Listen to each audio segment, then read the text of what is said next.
Hi hello ನಮಸ್ಕಾರ. ನೀವು ಕೇಳ್ತಿದ್ದೀರಾ ಜ್ಞಾನ ಭಾರತಿ ಮಿರ್ಚಿ. ಕನ್ನಡ ಪತ್ರಿಕೋದ್ಯಮಕ್ಕೂ ದೂರದ ಜರ್ಮನಿಯ ಕ್ರಿಶ್ಚಿಯನ್ ಮಿಷನರಿಗೂ ಏನು ಸಂಬಂಧ? ಏನು ಕನ್ನಡ ಪತ್ರಿಕೆ ಬಂದಿದ್ದು ಅವರಿಂದಾನ? ಹೇಗೆ ಬಂತು? ಯಾರವರು? ಇವೆಲ್ಲವನ್ನ ತಿಳಿಯೋಣ. ಏಷ್ಯಾದಲ್ಲೇ ಮೊಟ್ಟ ಮೊದಲ ಮುದ್ರಿತ ಪತ್ರಿಕೆಯಾದಂತಹ ದ ಬೆಂಗಾಲ್ ಗೆಜೆಟ್ 1780ರಲ್ಲಿ ಆರಂಭವಾಗಿದ್ದು ಎಲ್ಲರಿಗೂ ಗೊತ್ತಿದೆ. ಇದರ ನಂತರ 1840ರಲ್ಲಿ ಜರ್ಮನಿಯಿಂದ ಬಾಸೆಲ್ ಮಿಷನರಿಯ ಹರ್ಮನ್ ಮಾಗ್ಲಿಂಗ್ ಎಂಬುವರು ಮಂಗಳೂರಿಗೆ ಬರ್ತಾರೆ. ಈ ಬೆಂಗಾಲ್ ಗೆಜೆಟ್ ಕನ್ನಡಿಗರಿಗೆ ಅರ್ಥವಾಗದ ಕಾರಣ ಸುದ್ದಿಯಲ್ಲಿ ವದಂತಿಗಳು ಹೆಚ್ಚಾಗ್ತಾ ಹೋಗ್ತವೆ. ಇದೇ ಮಾಗ್ಲಿಂಗ್ ಅವರು ಕನ್ನಡದಲ್ಲಿ 63 ವರ್ಷಗಳ ನಂತರ ಜುಲೈ 1, 1843ರಲ್ಲಿ ಮಂಗಳೂರು ಸಮಾಚಾರವನ್ನ ಆರಂಭಿಸ್ತಾರೆ. ಇವರೇ ನೋಡಿ ಕನ್ನಡ ಪತ್ರಿಕೋದ್ಯಮದ ಪಿತಾಮಹ. ಶಿಲಾಮುದ್ರಣ ತಂತ್ರಜ್ಞಾನವನ್ನ ಬಳಸಿಕೊಂಡು ಮುದ್ರಣವಾಗ್ತಿದ್ದ ಈ ಪತ್ರಿಕೆ 2 ವಾರಕ್ಕೊಮ್ಮೆ 4 ಪುಟಗಳಲ್ಲಿ 1 ಪೈಸೆಗೆ ಮಾರಾಟ ಆಗುತ್ತೆ. ನಿಮಗ್ ಗೊತ್ತಾ, ಇವರು ಮಂಗಳೂರಿಗೆ ಬಂದಾಗ ಸುಮಾರು ಯುರೋಪಿಯನ್ ಭಾಷೆಗಳ ಜೊತೆಗೆ ತುಳು, ಕೊಂಕಣಿ, ಕನ್ನಡವನ್ನು ಕಲಿತಾರೆ.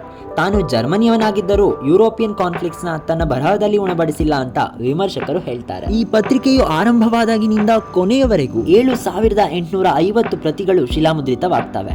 ತದನಂತರ ಮೇ 1, 1844ರಲ್ಲಿ ಲಂಡನ್ ಮಿಷನರಿ ಸೊಸೈಟಿ ಬಳ್ಳಾರಿಯಲ್ಲಿ ಸ್ಥಾಪನೆಯಾದಾಗ ಲೆಟರ್ ಪ್ರೆಸ್ ನಲ್ಲಿ ಮುದ್ರಣ ಮಾಡಲು ಅವಕಾಶ ದೊರೆಯುತ್ತೆ. ವಿಲಿಯಂ ರೀವ್ ಅವರು ಟೇಕ್ ಓವರ್ ಮಾಡ್ತಿದ್ದ ಹಾಗೆ ಅನಾರೋಗ್ಯಕ್ಕೆ ತುತ್ತಾಗಿ ಮರಣವಾಗ್ತಾರೆ.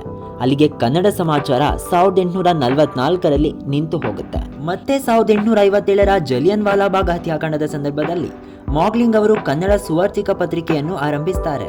ಆದ್ರೆ ಅದು ಸಹ ನಿಂತು ಹೋಗುತ್ತೆ. ಕನ್ನಡ ಪತ್ರಿಕೋದ್ಯಮಕ್ಕೆ ಇವರು ಮಾಡಿದ ಕಾರ್ಯಕ್ಕಾಗಿ ಯೂನಿವರ್ಸಿಟಿ ಆಫ್ ತೂಬಿಂಗನ್ ಗೌರವ ಡಾಕ್ಟರೇಟ್ ಕೊಟ್ಟು ಸನ್ಮಾನಿಸುತ್ತೆ. ಅಷ್ಟೇ ಅಲ್ಲದೆ ಮಂಗಳೂರಿನ ಬಲ್ಮಠದಲ್ಲಿರುವ ಥಿಯಾಲಜಿಕಲ್ ಕಾಲೇಜ್ನ ಆವರಣದಲ್ಲಿ ಹರ್ಮನ್ ಮಾಗ್ಲಿಂಗ್ ಅವರ ಪ್ರತಿಮೆಯನ್ನ ಸ್ಥಾಪಿಸಿ ಇಂದಿಗೂ ಇವರನ್ನ ಸ್ಮರಿಸಲಾಗುತ್ತಿದೆ.